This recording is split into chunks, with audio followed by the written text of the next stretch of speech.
tidak ada yang tahu pasti. Namun kita bisa mengkaji semua teori yang ada dan mencari tahunya. Beruntung kita punya proyektor waktu ini untuk melihatnya secara langsung. Ayo kita lihat. Mari kita mulai dengan masa depan kita sendiri. Dalam 10 tahun, umurmu akan 10 tahun lebih tua. Itu sudah pasti.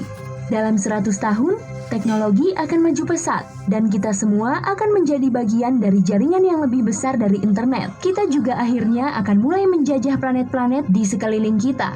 Kemungkinan besar Mars. Hanya 1 abad dari sekarang, manusia akan menjadi spesies pertama yang kita ketahui hidup di luar bumi. Keren ya? Tapi akan lebih keren lagi. Melompat 900 tahun ke depan, ke milenium berikutnya.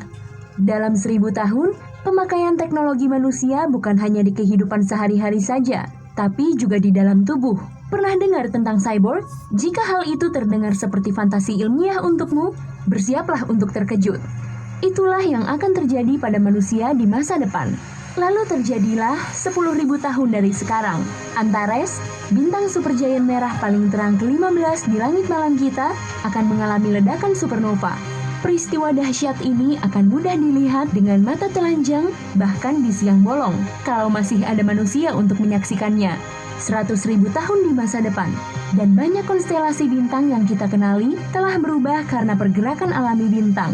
Pada saat yang hampir bersamaan, VY Canis Majoris, sebuah bintang super terang, akan mengalami ledakan hypernova, versi supernova yang jauh lebih kuat yang akan menghancurkan puluhan atau bahkan ratusan planet terdekat dan satelitnya.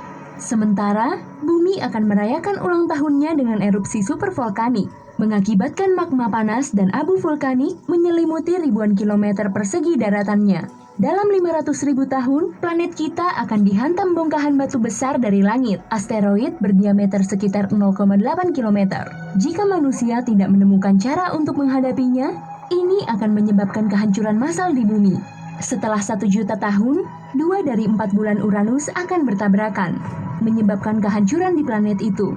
Pada saat yang sama, Betelgeuse, salah satu bintang paling terang di galaksi kita, akan meledak dan terlihat jelas dari bumi. Hanya 400.000 tahun kemudian, Phobos, salah satu dari 2 satelit Mars, akan pecah karena meningkatnya tarikan gravitasi dan sang planet merah akan memiliki rangkaian cincinnya sendiri seperti Saturnus. Dan di tempat yang jauh, di tepi tata surya, bintang pengembara bernama Gliese 710 akan memasuki awan Oort, sebuah ladang komet es yang membatasi tata surya kita. Karena bintang ini, banyak dari komet itu mungkin akan bergerak ke arah bumi yang akhirnya membombardirnya dari ruang angkasa. 110 juta tahun dari sekarang, matahari akan menjadi 1% lebih terang. Ini akan mengubah iklim di setiap planet di tata surya. Sedikit demi sedikit membuatnya semakin panas. Setelah 2 miliar tahun, terangnya cahaya matahari akan menyebabkan laut di bumi menguap. Akibatnya, hampir semua kehidupan di planet kita akan punah, kecuali beberapa yang paling sederhana, di mana mereka pun akan segera punah juga. 4 miliar tahun lagi, galaksi Bima Sakti akan bertabrakan dengan galaksi Andromeda. Lubang-lubang hitam supermasif di pusat keduanya akan saling mendekat dan menyatu, menjadi lubang hitam hypermassive yang memiliki massa setara miliaran matahari. Dan peristiwa ini akan menghasilkan galaksi baru, Milkdromeda, atau mungkin N-Way. Dan mereka akan mengadakan konvensi penjualan besar dan mencoba membuatmu bergabung. Dalam 7,9 miliar tahun, matahari akan menjadi sangat besar dan berubah menjadi raksasa merah yang menelan planet-planet terdekatnya, termasuk sekeping batu panas yang dulunya adalah bumi. Namun, ia kemudian akan runtuh menjadi bintang katai putih dalam 8 miliar tahun. Planet di tata surya yang selamat dari bencana ini akan kehilangan panas dengan cepat, karena matahari akan menjadi 2 kali lebih kecil dari sekarang. Dalam 100 miliar tahun, alam semesta akan meluas dengan begitu jauh dan cepat sehingga galaksi-galaksi tidak lagi dapat diobservasi dari perspektif satu sama lain. Alam semesta terus meluas dan kecepatan peregangannya juga meningkat. Ada yang mengatakan lebih cepat dari kecepatan cahaya, sehingga mustahil untuk melihat ujung alam semesta yang sebenarnya.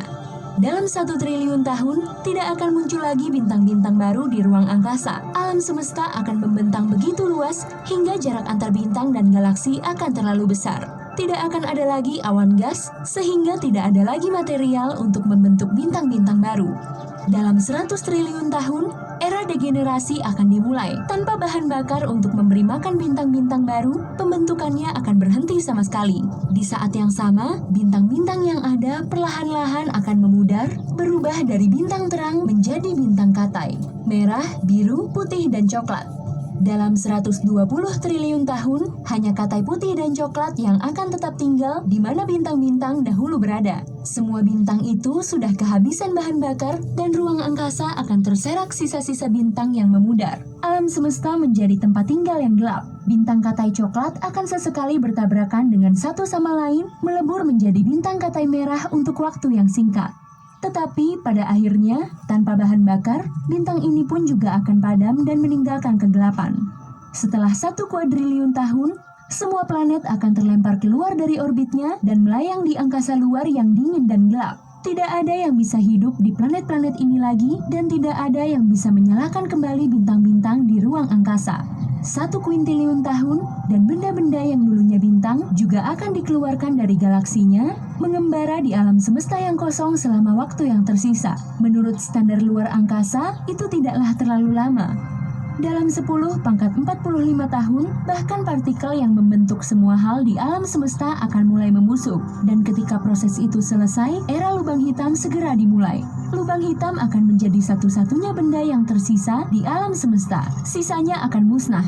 Tetapi bahkan lubang hitam pun tidak abadi. Benda langit ini juga akan membusuk. Dan itu akan terjadi sekitar 10 pangkat 107 tahun dari sekarang. Apa yang tersisa setelah lubang hitam hilang adalah ruang hampa murni yang berisi partikel-partikel subatomik kecil. Akan ada samudera kehampaan luas dan tidak dapat dipahami hingga hal-hal kecil itu pun lenyap juga, mengakibatkan alam semesta kosong total. Nah, untuk berkuintiliun-kuintiliun tahun tidak akan ada apa-apa. Periode ini disebut era kegelapan, dan waktu tidak lagi jadi masalah pada saat ini.